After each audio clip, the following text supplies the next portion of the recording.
Hey, welcome to the Road and Morale podcast.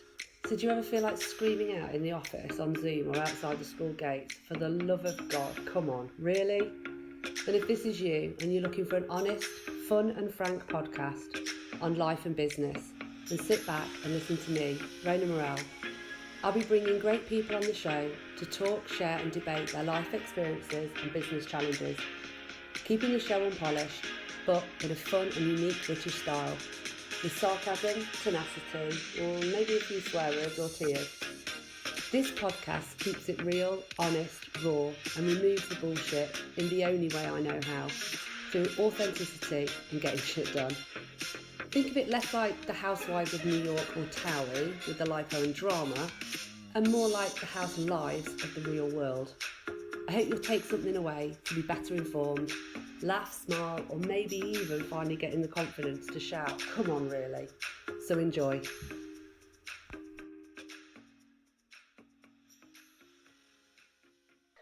Hey Cristina, welcome to the Rona Morale podcast. How are you? Very good, Rona. Thank you. Awesome. So for the listeners out there, this has been a while coming because Cristina and I kept kind of missing each other, and it's the joys of working where Cristina works and power cuts and things like that. But sharks have always been a long passion in our family, I guess. So this is a personal favourite of mine. So I'm delighted to introduce Cristina, who is the founder of People of the Water, and it's all about dedication to changing people's minds and opinions and education around the relationship that we as people have with the animals, around education and conservation.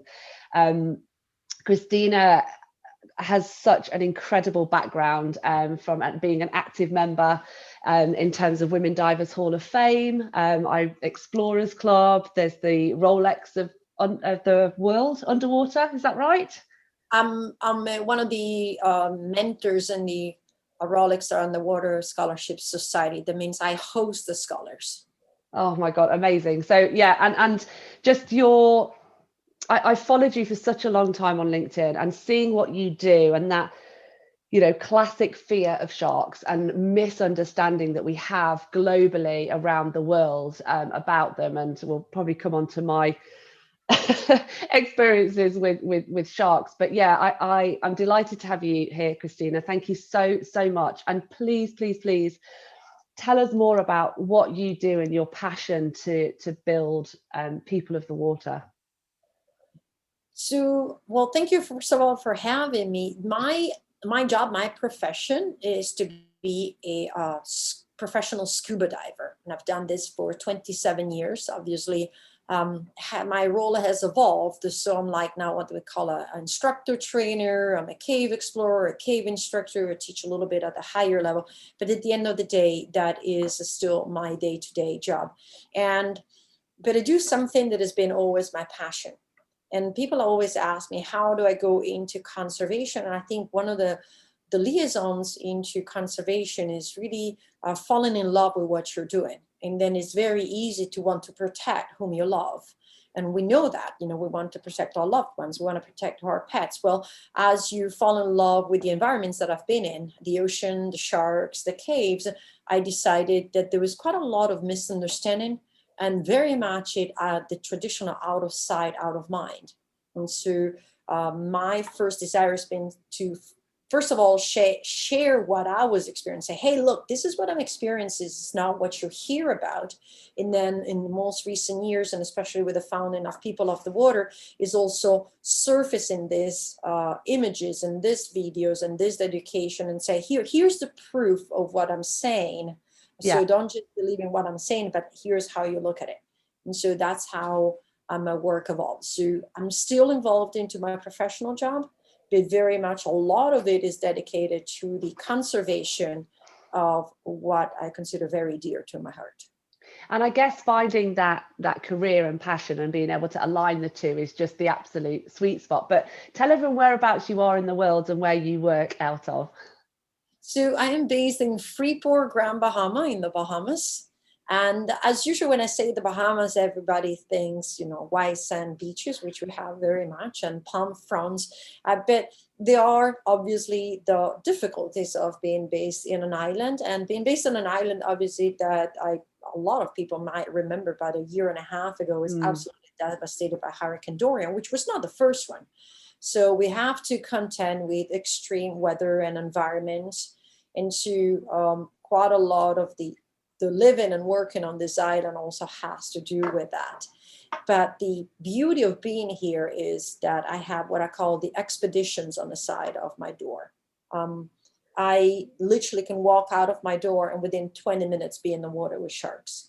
I can literally walk out of my door and in 40 minutes be in a cave. Obviously, it requires some preparations, but what I'm saying is everything that I love, everything that has to do with the exploration work is right here. And that's one of the reasons I'm still here. And so you touched earlier, obviously, about the weather conditions, and obviously that certainly won't be the last. What impact did you see on things like hurricanes? Because most people see the impact on land. Does it impact the oceans, and how?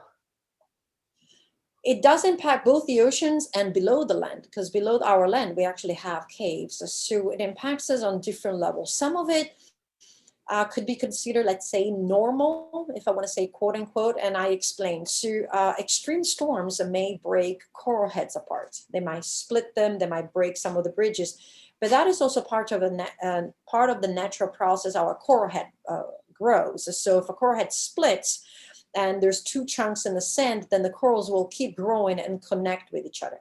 Yeah. And that's all good when you have a healthy reef system. However, when you start having a decline reef system with already sicknesses or coral diseases, and then a hurricane that comes in and steers up and moves the coral heads and breaks them apart may cause more damage.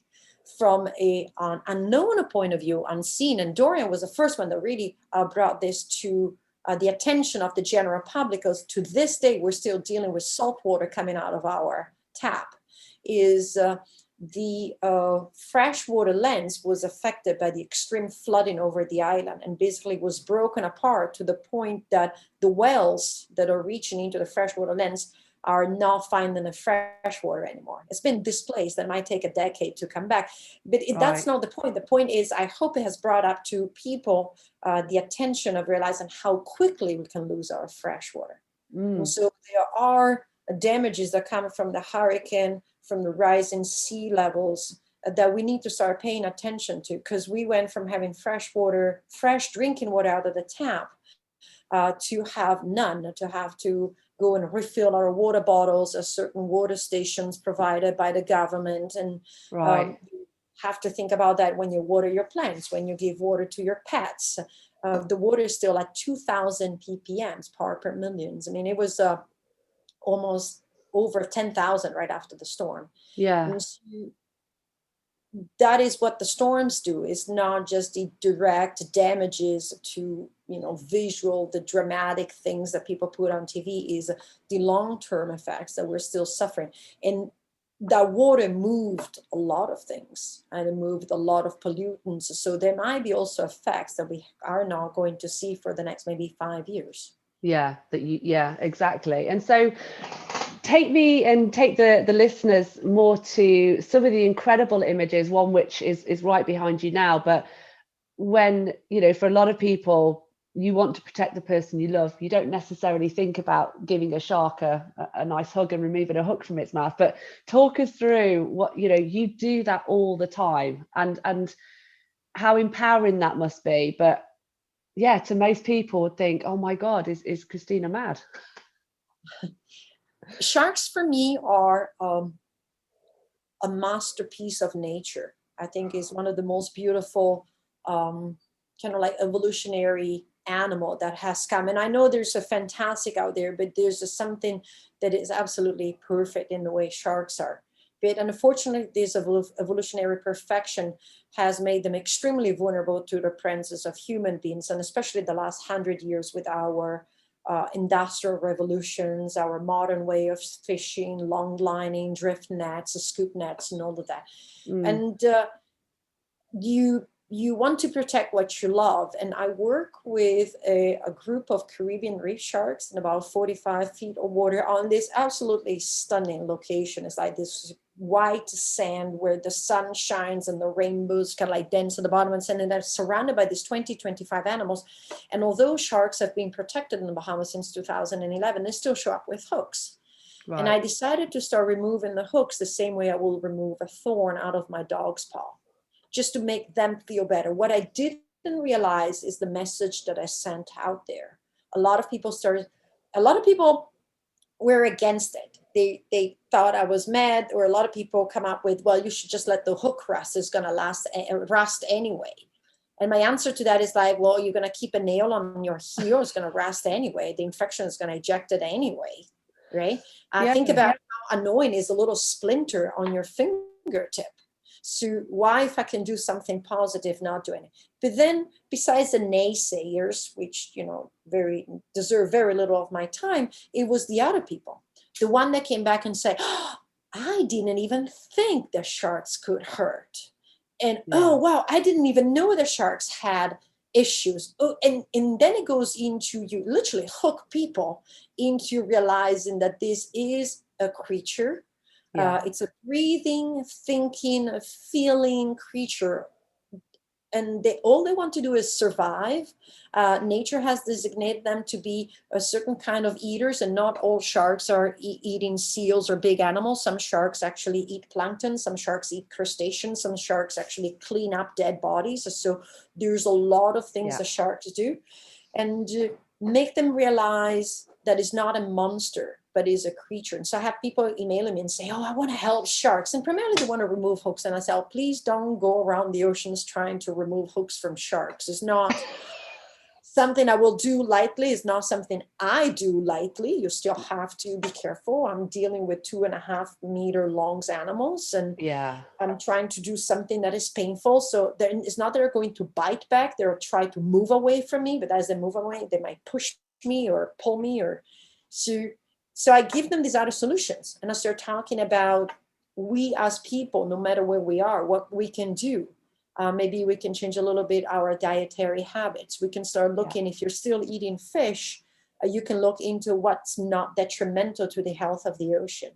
Some people might elect to eliminate fish completely, but I try not to ever be drastic in my requests. You can do less fish, or be careful. There's lists that you can look into. You can reduce your plastic pollution. You can actually decide to go and maybe reduce your carbon footprint. So it's not directly just the sharks, but what we can do to help the oceans as a whole. Yeah, and I think it's a really important point there around the holistic view of it, because there isn't just one answer for any of this. You spoke earlier about the sort of the sharks that are in that reef that you are. Do you see them, and do you think that they recognize you? You're part of the family. Like, you look at the octopus teacher and that bond that he has with that octopus. Do you have that sense with them? Well, sharks are not an octopus, so it's a little bit different. I do believe the sharks recognize me. I've been told that from also the people that dive with me. They'll have a tendency, especially the older one, they'll have a tendency to come towards me rather than anyone else down there. I don't think I'm part of the family, meaning that the sharks do recognize I'm a foreign entity.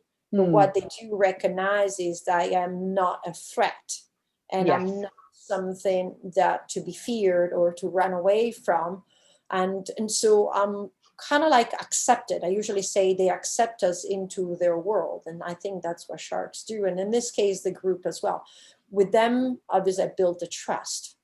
So there's an acceptance and a trust level. But obviously, I cannot be a shark. So I will never be a shark. I wish, but I will never be a shark. So simply because, the fact of the bubbles that I'm emitting and the tank that I'm wearing, I'm standing sometimes on the ocean floor. So it has connotations that they do. It's like, oh, it is a strange thing. But this strange thing has now become something to go up to, and something to be familiar with and to feel comfortable with. And I think it's key to what you say, that, it's respect for you're in their environment, and actually you become a recognized object of trust, a bit like, you know, for the guys who work with the gorillas and things like that, there's that, it's a trust thing. They know they're there, but equally at any point you are in their environment. And I guess through the years that you've been doing what you've been doing and diving, what impact have you seen on overfishing and the numbers of sharks or the species of sharks? So in the Bahamas, luckily, we have a shark sanctuary since 2011.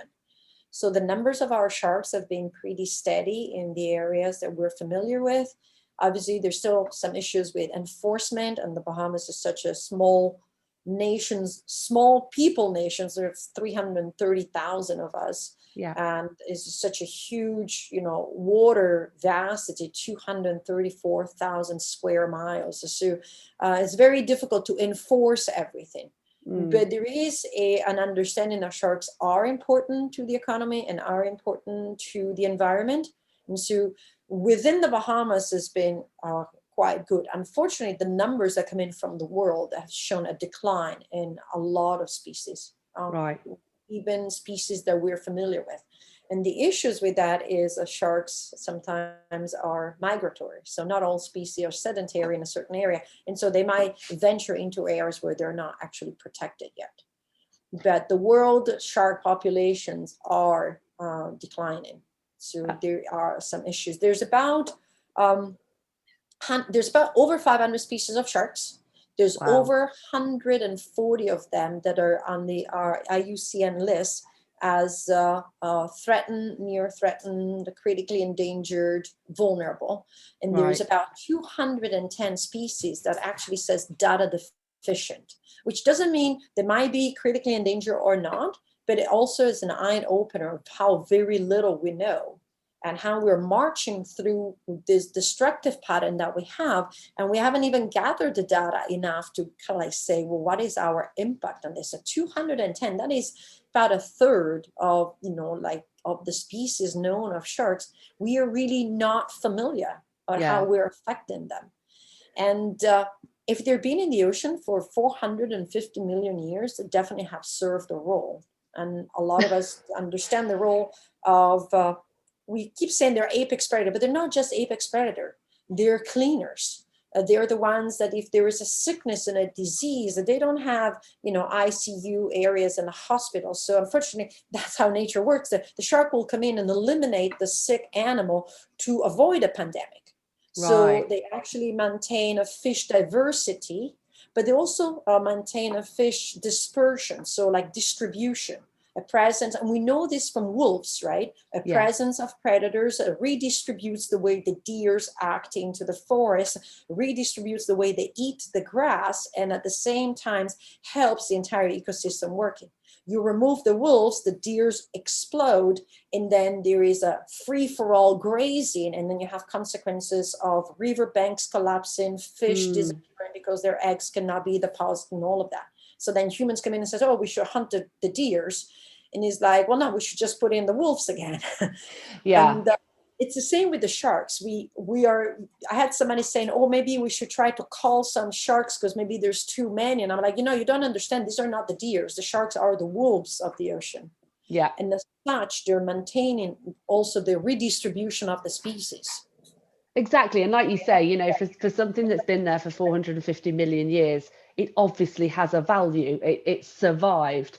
And so therefore, if we don't have the data to understand what status they're in, then we've got no way of knowing really the true impact of if those were wiped out as a apex predator.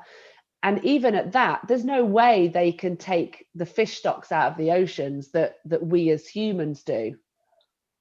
Well, we can't, for many reasons. Sharks were designed to have this very low reproductive rate and this very late sexual maturity and these small litters. So the pressure that is put on sharks is even more vast than what you put, for example, on a salmon, which has a reproductive rate of once a year by quite, like the hundreds of thousands. So there's also different, we talk about J environment and K environment of animals.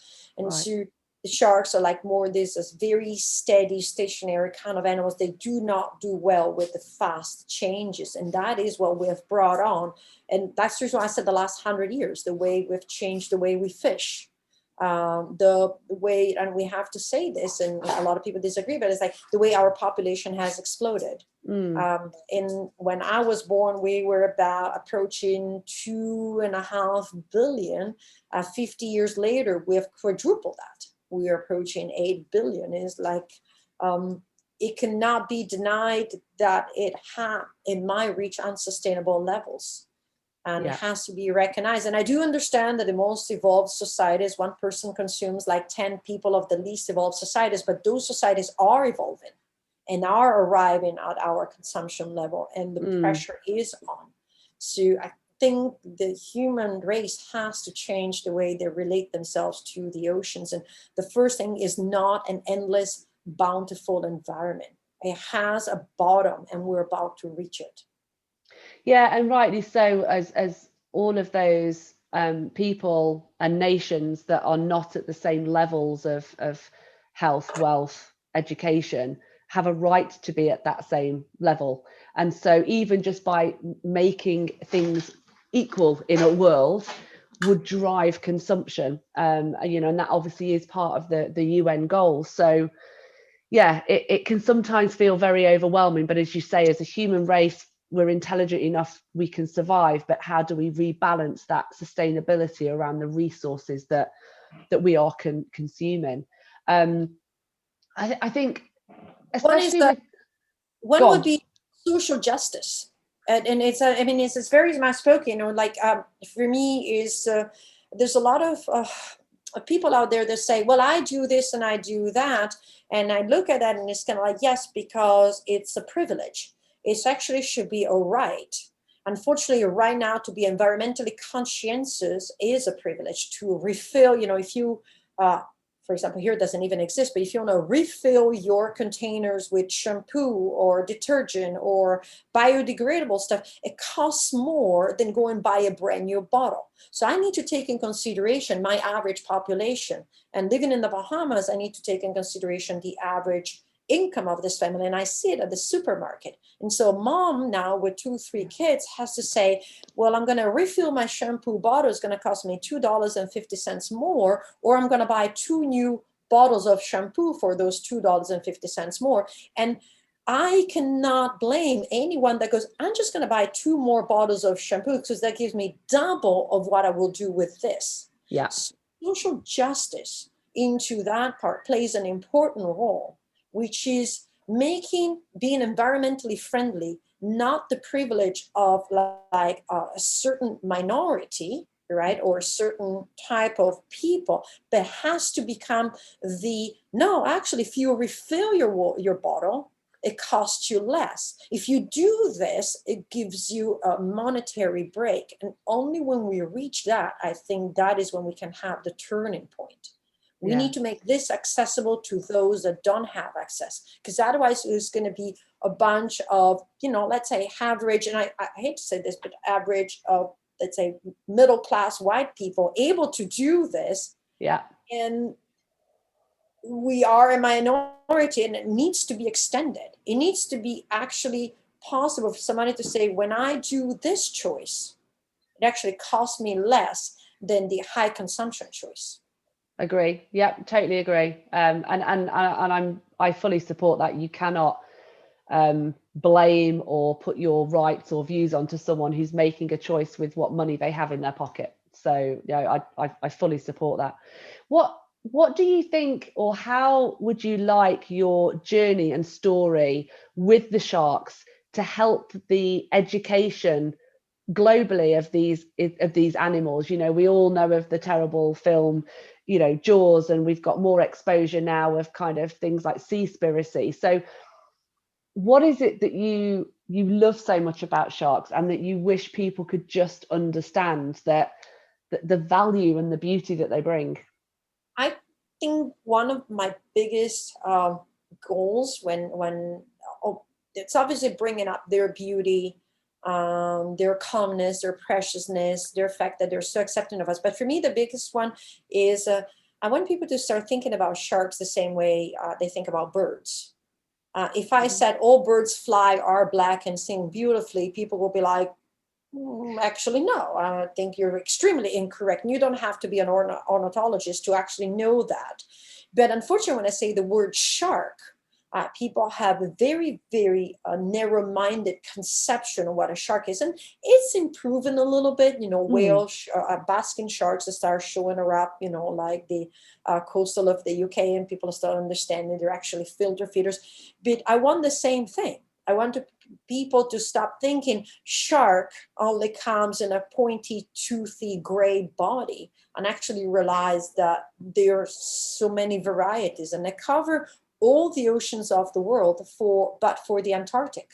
And so they have this important vital role everywhere. Yes, so far they haven't discovered any sharks in the Antarctic, but in the work of Dr. Sylvia Earle, she always say yet. Well, that's it. Isn't there some sort of stat where we haven't explored sort of circa 70% of the oceans? We've just got no idea, have we, what is genuinely out there? Correct. And so I want people to start marveling into the variety and beauty and understanding that they're very accepting of our presence. And at the end of the day, the ocean is their home, not ours. We have the choice and the option. They don't. And so it's our duty, if we are this massively more intelligent, evolved creature on this planet, it is our duty to learn about them. And it's our duty to behave around them in a way that allows them to survive and thrive. And so what I hope is the message is we need to open a channel of communication, because these animals communicate. They just don't use the verbal word. They just don't use their opposable thumbs. They just don't do something, but they do. Do a selfie. And the thing is, we, as the creature that is dealing with them, maybe it's time to learn their communication. Yeah, because we've got no idea, have we? Apart from, obviously, we know that they have certain sensors and how they move in the water, but we're still just, we've got no idea. We have no idea. The funny part is, for the most part, we have no idea for many of the creatures, like our dogs learn our cues, but how many of the dog owners really learn the cues of their dogs, like a little tense in the shoulders, little flipping of the ear of the eye? Yes, there are those who are in tune, right? But in general, there's a lot of people like, oh, my dog does this, I don't understand why. And it's like, and yet the dog, you go sit, and he sits, shush, and he shush. And who's most intelligent then, Because I think that's our arrogance in a way, because we just expect people to listen and learn and follow with what we do. And I guess when you think of the oceans, even for me, the deep dark it's scary. If I'm scuba diving, and I've only done it a couple of times, well, I've only scuba dived once, but snorkeling, where that ocean kind of drops off and it goes into the black, I'll be honest, I don't want to swim over that bit. Like I genuinely get scared, but that's because it's the unknown. And now I remember years ago when we were scuba diving in the Barrier Reef and there was a black tip reef shark at the bottom. I remember my eye catching it and I literally just started to swim. And then I had that moment where I was like, what am I swimming from? And actually, if that beautiful creature wanted me, it would be on me in a nanosecond. Frankly, it wasn't interested, but the reaction of the people in the ocean when they saw it was just, well, completely over exaggerated and unfounded. It is extremely unfounded. A lot of people ask, oh, what should I do if I see a shark? So I'm like, grab a camera, take a picture. And, yes, observe the animal, right? But let's think about it. And I keep telling the people are like, oh, I never thought about that. We actually go swimming, scuba diving, paddleboarding, whatever you want in the ocean in a way that you could never cross the savannah the same way. I grew up in Central Africa. The rules that we had as kids out of the compound, the nets that we had around, we were in the cage and the animals are outside of the cage in that case. But it were extremely tight, because you don't just venture out in the middle of, the tall grass, as tall as you are, in the middle of the savannah where I grew up. because they are predators. And yet we can actually go swimming side by side with tigers, with great whites. I mean, it's been done, it's been proven. We can do that with bull sharks, with great hammerheads. They have a tolerance as a predator that other predators in the world would not allow us to do. That's really, do you know, I've never thought about that. You cannot venture off into the river. I grew up by the Congo River, and you don't go down to the river because there's a crocs and look like logs, and they'll snatch you off like they will snatch off an antelope. And that is accepted. That's how you behave. And it's normal. The Canada and their grizzly bears, right? There's India and their tigers, almost extinct or anything like that. And yet we go in the ocean with these what are considered, monsters, and we have a much closer proximity to them and a much safer interaction with them than we would do with any predator. Never mind. I mean, I would not cross somebody's yard that has a dog in it if I don't know the yard or the dog. Yeah. And thinking about that backyard. Yeah, thinking about that out loud, if I was to go back to the Masai Mara and the guy says, yeah, just go and walk straight through that savannah, see if you make it through the other side, I wouldn't in my wildest dreams get out the flipping van and walk across that savannah. But if you said, Rona, we're going to go sit at the bottom of that reef over there with this, I'd go there with you. But I've never, maybe that's obviously I would trust you, but I would hedge my bet and I would feel fine doing it with the sharks. And I've never, it's really obvious, isn't it? But I've never really thought about that. I think it's one of the things that people need to start thinking about. Exactly. So tell us something kind of quite humorous or funny about the sharks. So when you're there sometimes and, you are releasing them of this, various different sizes, and I've seen the pictures that you post, but what humor do you derive from these animals, if any? I find them, yes, they are in a certain way. So here you have this, super perfect, sleek, highly evolved, the 7 senses, maybe 8 senses that the scientists are trying to detect, machine, everybody's like, they're so perfect. And then I watch them sometimes and they swim, and as they swim around me, they bump into each other, they go boop. And I'm thinking, what, you didn't see each other, you didn't feel each other, which one of the 8 senses failed to do that? So that they bump into me, right? And people say, oh, did they bump you to provoke you? I'm like, no. I said, I just watched them and they actually bump into each other. They just swim and they just go head to each other. And I kind of find it funny. The other one I found a little bit funny, which is curious. We had an invasion of lionfish here in the Bahamas. And so for a while we were calling the lionfish. And so we would go down and spear it, and I actually had to stop doing that. I can't do it anymore. I can't. But we used to spear the lionfish and then take it off the spear and drop it on the ocean floor for the sharks to feast on. The sharks will come in, and again, here we go spearing fish, and the sharks go straight, for the scent of the fish. They don't even come to us, right? But it was really funny because you'll have this pile of food, but because the scent went up, right, above the pile of food, I would watch some of the sharks circle and follow in the scent, which is their strongest sense. And it became like, right below you? Yes, there's 10 fish right below you.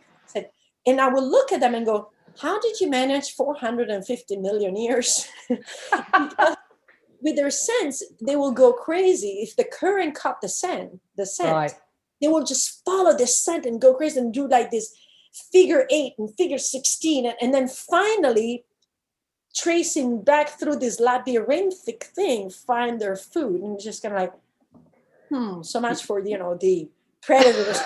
Something is going to find you. Because actually, if you think about it, if you actually cut yourself in water, by the time they've bumped into each other, had a conversation, gone around the houses, you're out of there. So and it was just kind of funny for me is watching them and just kind of like, and you managed 450 million years because, mind you, they're actually very, direct, but is kind of funny watching them sometimes doing that. And there's been lately a couple of videos of hammerheads, chasing animals and missing. I mean, that is a part people don't see. They still have to fight and struggle, and they're not always perfect. But they have, this cuteness in them. Yeah, and I must admit, I think when it comes to things like tiger sharks, bull sharks, when I spent time in Australia, and I remember once being on Fraser Island, and there was a guy there who would take you round, and actually, well, there's 100 ways to die in Australia. If it's not in the water, it's on the land, but he was quite adamant to not get in the water. He was not even 1 foot in the water. Here you will end up as lunch. And at the time, I just thought, really, if I kind of step into the water for a meter or so, is am I suddenly bull sharks and hammerheads? But he was adamant, and so of course you have to listen to that person. But I just thought, surely there'd be people dying right, left, and centre if that were true.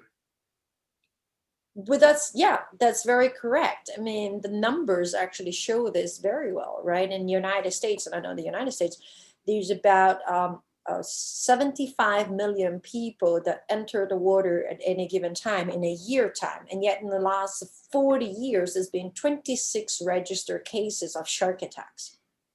Nothing, right? Is it? It's like the numbers don't fit. And I think one of the issues I was listening to this presentation that really brought up to me that intention. If you ask people, they did this test. They asked people, said, what are the most leading cause of deaths in the United States? And they had drowning, asthma, tornado, and earthquake. And most of the people picked tornado and earthquakes. But the actually highest number of deaths was caused by asthma, followed by drowning, right? Yeah. And we're talking about in the thousands versus the hundreds. And so what he was trying to portray is, unfortunately, nobody on the news goes, oh, and today 16 people died of asthma. The only thing they've been doing that is with COVID, which has brought up, this extreme like fear of the pandemic and all that. But if there's a tornado, everybody will be like, oh, the tornado, take down. And, and as tragic as it is, 16 people died, right? But you had 340 deaths by tornado versus nearly 10,000 deaths by asthma. The people think the tornado think is the lethal part of this, right? So it's the same thing with sharks. A shark attack happens and is all over news. It goes everywhere. But nobody says, hey, hang on a second. Why don't we interview every single person that was in the water? Yeah. For not even from the last attack to this one, because in some places the last attack was 60 years ago, right? But in the last 24 hours. So we give 3 minutes to talk to the person that has been attacked. But we're going to talk about the attack for 3 minutes. And then we'll give 3 minutes to every single individual that has been in the same location in the last 24 hours. You would have 5-6 hours of people talking and say, yeah, I've been in the water, nothing happened. And you will have those 3 minutes, and that will give the difference. Yeah. There's sometimes places where they go, oh, this is the first attack in the last 60 years. But that is what all they pay attention to. And so perception is skewed by the way it is portrayed by the media as well. And it's a huge disservice. No, and I massively support that and get very, very, very frustrated by that. I think, listen, just to kind of end on sort of a last topic, I could literally talk to you for hours. How do you actually go about approaching a shark and removing that hook? Like, is it a quick thing? Do you let it come to you? How do you do that? So first of all, I wear a protective suit. I wear a stainless steel suit that protects me from, being so close and working with the sharks in such close proximity.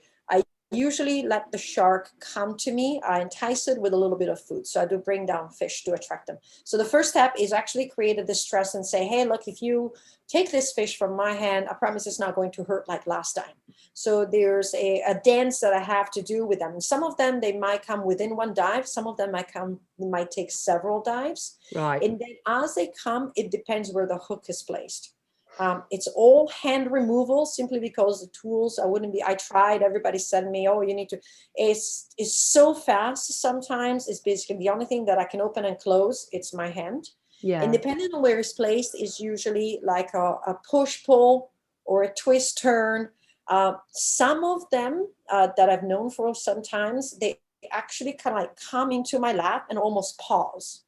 Now, they don't stay long because no animal, not even my dogs, will stay if it hurts. So Of what they course, do is they yeah. come in, allow me to try to remove the hook. It hurts. They stay there a few seconds, wiggle away, swim around, and come back in again.